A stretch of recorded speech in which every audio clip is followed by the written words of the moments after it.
punto po ito ay makakausap natin si Cagayan Governor Manuel Mamba. Magandang tanghali po, Governor Mamba.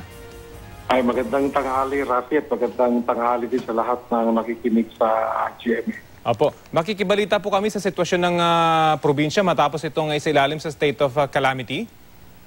Ay, wala. Hindi pa rin normal dito. Wala pa rin kaming elektrisidad. Wala pa rin klase, although may pasok na lahat. Hindi pa rin normal din sa amin at marami pa, nag-clearing pa yung mga ibang areas. At the same time, yung ibang areas naman ay we're trying to restore yung elektrisidad. At almost marami pa rin sa mga business establishments natin nakasara pa rin hanggang ngayon dahil natin sa damage sa mga nangyari. And of course, although halos lahat naman na, or lahat na ng ating mga evacuees nakabalik na sa kanilang mga bahay-bahay, pero marami sa mga evacuees natin wala nang mabalik ang bahay dahil totally damaged or totally blown up naman yung kanilang mga bahay. Governor, kumusta po? Ito yung naging problema natin ngayon.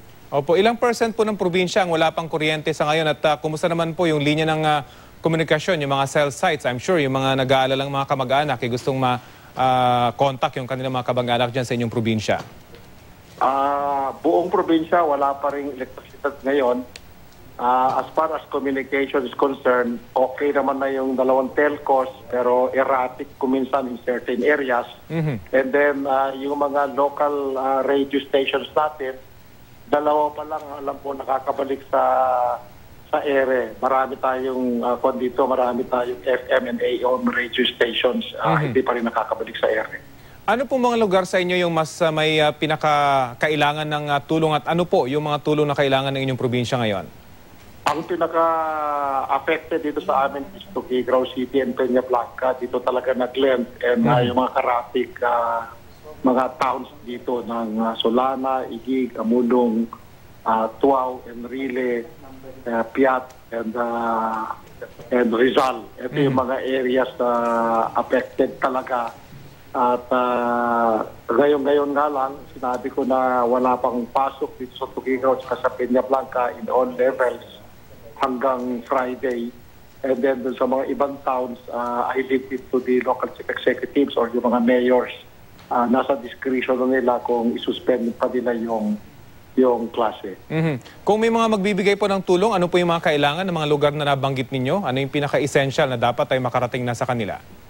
Well, ang pinaka-essential at this point in time, of course, yung mga food items, okay pa naman.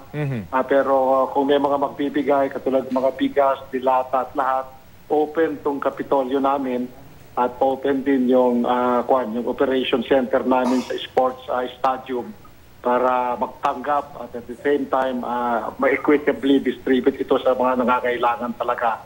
Ako meron din makakapagbigay ng mga tents, ng mga bahay, ay maganda rin po at at least may masisilungan yung mga pauwi na wala nang masilungan.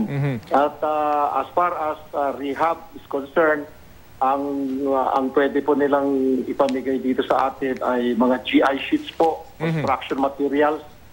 Kung pwede ay malaking tulong din po para sa amin po. Governor, meron po kayong bilang yung mga pamilyang nabanggit nyo na mga evacuees na wala nang babalik ang mga tirahan ngayon at nangangailangan ng tulong para may bubong naman silang masisilungan?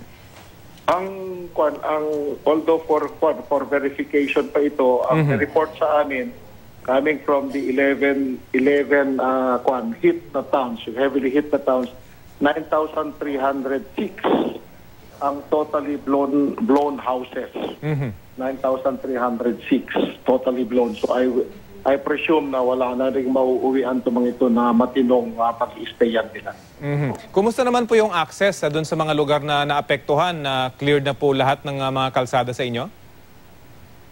So far, okay naman na. Halos lahat mapuntahan na except sa tatlong sitio namin sa parang Pacific side. And I was informed yesterday na nagkaroon daw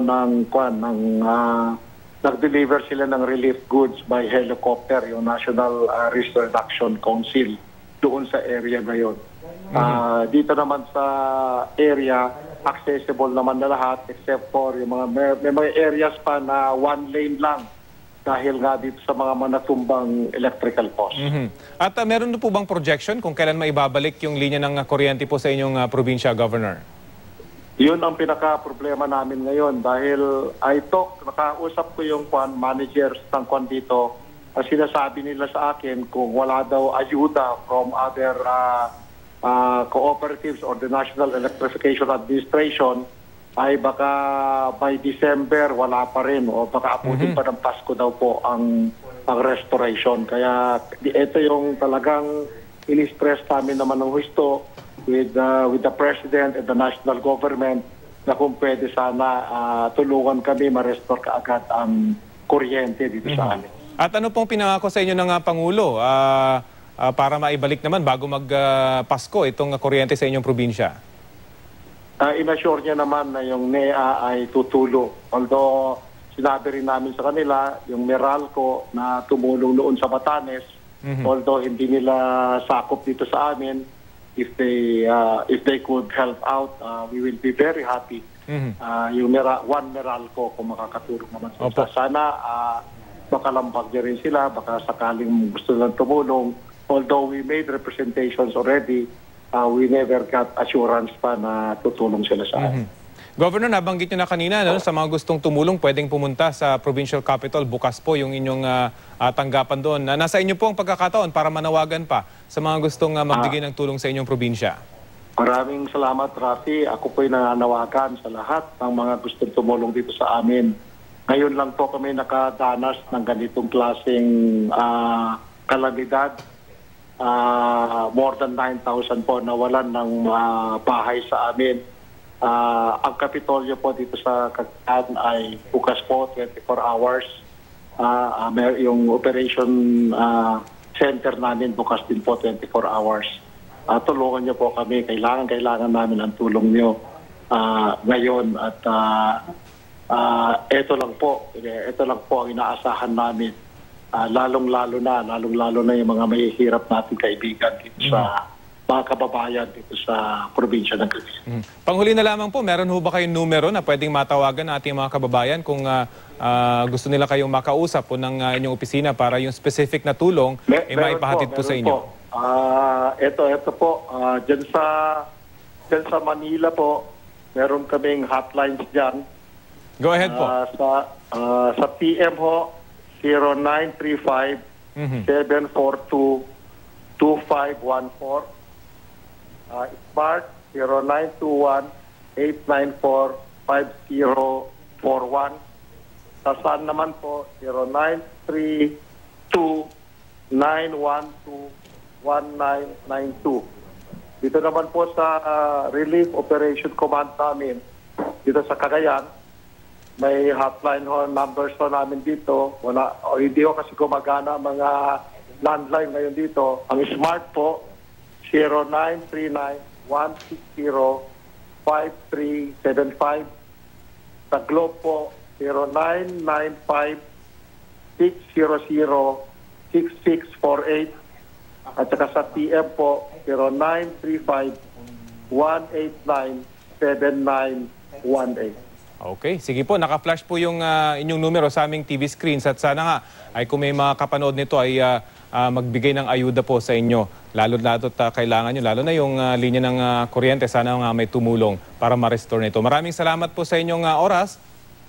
Rafi, maraming salamat. At sa GMA, maraming salamat po sa inyo. Salamat po si Cagayan Governor Manuel Mamba.